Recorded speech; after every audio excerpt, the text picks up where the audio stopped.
അസ്സലാമലൈക്കും. ഫാത്തിമത്താസ് കിച്ചണിലേക്ക് എല്ലാവർക്കും സ്വാഗതം.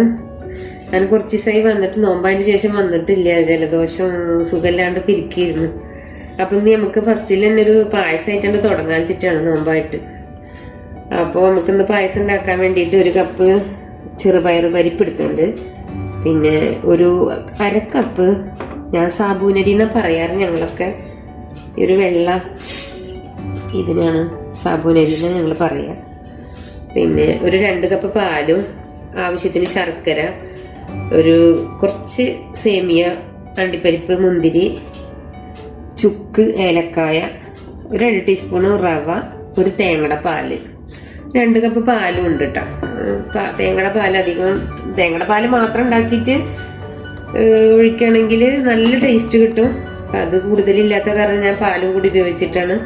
നല്ല ടേസ്റ്റ് ഉണ്ടാവും. ഇപ്പം നമ്മളിത് എങ്ങനെ ഉണ്ടാക്കാൻ നോക്കാം.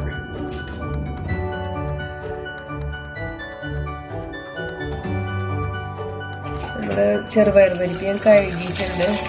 കുക്കറിലിട്ടിട്ടേ ഒന്ന് വേഗം വിസിൽ അടിക്കണ്ട, അപ്പോഴൊക്കെ എടുക്കാം. ഒന്ന് വിസിലടിക്കാനാവുമ്പോൾ അല്ലെങ്കിൽ ഒറ്റ വിസിൽ വേഗം ഓഫ് ചെയ്യാം. വെറുതെ തിളപ്പിച്ചാൽ മതി. വെറുതെ വെച്ചാൽ തന്നെ വെന്ത് കിട്ടും. പക്ഷെ എന്നാലും ഞാൻ കുക്കറിൽ വേഗം ആയിക്കോട്ടെ വെച്ചിട്ട് കുക്കറിൽ വെക്കണം. അതിൽ കുറച്ച് വെള്ളം ഒഴിച്ചിട്ടുണ്ട്. ഇങ്ങനെ വെച്ചിട്ട് തീ കുറച്ച് വെച്ചിട്ട് ഇത് വേഗം വേവും. ഇതും വേവിക്കാൻ വെച്ചിട്ടുണ്ട്. ഇത് നമ്മള് അടുപ്പത്ത് വെച്ചിട്ട് അങ്ങനെ പോവരുതിട്ടാ, കാരണം ഇത് അടി പിടിക്കും. പിന്നെ തിളച്ച് കഴിഞ്ഞാലേ നന്നായി തിളച്ചിങ്ങനെ വെന്ത് വരുമ്പോൾ അടി പിടിക്കും. അപ്പോൾ ഇളക്കി കൊടുക്കണം. അപ്പോൾ ഒരു 15 മിനിറ്റോളം ഞാനിത് വേവിച്ചിട്ട്, ഇത്രയൊന്നും വേവിക്കേണ്ടിയിരുന്നില്ല. വെള്ളത്തിലിട്ട് വെക്കണമെങ്കിൽ നമ്മളൊരു 10-20 മിനിറ്റ് വെള്ളത്തിലിട്ട് വെച്ചാൽ ഇത് ഒന്ന് വീർത്ത് വരും. അപ്പോൾ വേഗം വേവും. ഞാൻ വെള്ളത്തിലൊന്നും ഇട്ട് വെച്ചില്ലാത്ത കാരണമാണ് ഇത്ര സമയം ഇത് അടുപ്പത്ത് വെക്കേണ്ടി വന്നത്. അപ്പോൾ ഇത് വെന്ത് വന്നിട്ടുണ്ട്. ഇനി നമുക്കിത് ചെറുപയറും വെന്തിട്ടുണ്ട്, ഇതും വെന്തിട്ടുണ്ട്. അപ്പോൾ നമുക്കിനി വെക്കാം. ചൂടായിട്ടുണ്ട്. ഞങ്ങളോട് നെയ്യ് പറഞ്ഞിട്ടുണ്ടായിരുന്നില്ല കേട്ടോ.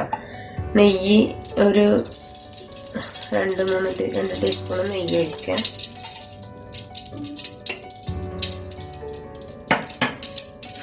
എന്നിട്ട് നമ്മൾക്ക് ഈ സേമിയ ഇതിലിടുക. സേമിയ വറുത്തതാണ്, അതുകൊണ്ട് വറക്കാനൊന്നുമില്ല.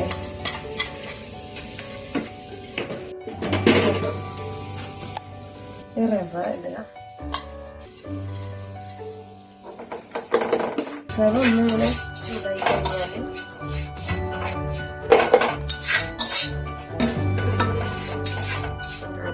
ഇത് ഒഴിച്ചെടുക്കാം.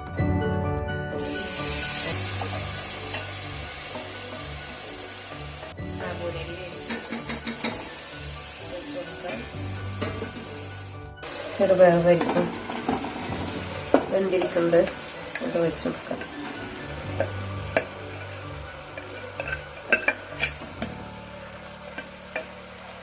നമ്മള് 2 പാലിട്ട് വെച്ചിട്ടുണ്ട്.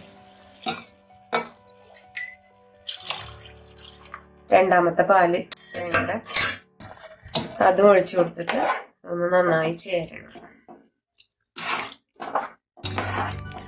ഫ്ലെയിം ഒന്ന് കൂട്ടി വെച്ചിട്ട് നന്നായി ചേർന്നതിന് ശേഷം പാലും ഞാൻ ഇതിൽ കൂടെ ഒഴിക്കുന്നുണ്ട്. ഒരു കപ്പില് കൂടുതൽ കുറച്ച് നമ്മളെ കട്ടിയുള്ള പാലൊഴിക്കുമ്പോൾ അതിൽ കൂടെ ഒഴിച്ചു കൊടുക്കാം.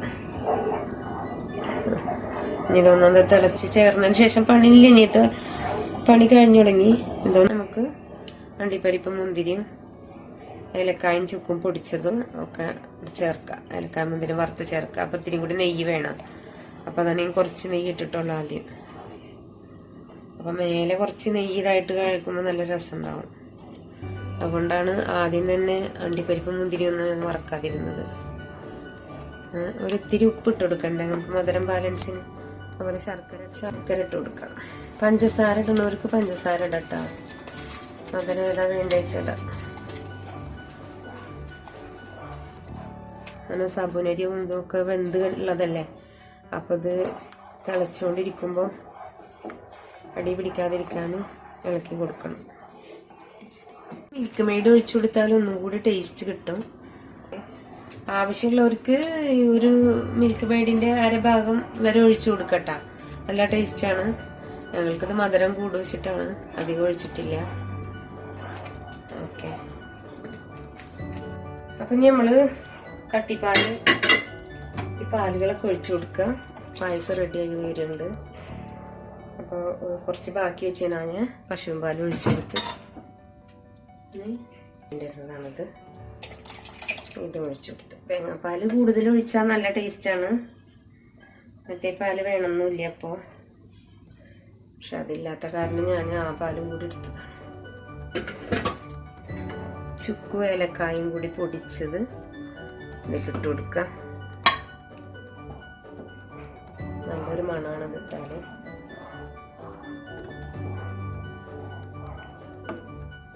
പായസം ഇവിടെ റെഡി ആണെങ്കിൽ തൂമിച്ചൊഴിച്ചിട്ടില്ല ഞാൻ, അണ്ടിപ്പരിപ്പും മുന്തിരിയും കൂടിയിട്ട്. അതിന് ഞാൻ വേറൊരു പാനിൻ്റെ വെക്കുന്നത്, നമ്മൾ തൂമിച്ചൊഴിക്കാൻ വേണ്ടിയിട്ട് പാനിൻ്റെ ചൂടാക്കിയിട്ട് കുറച്ച് നെയ്യിട്ടിട്ട് 3 ടീസ്പൂണോളം നെയ്യിട്ടുണ്ട് ഞാൻ.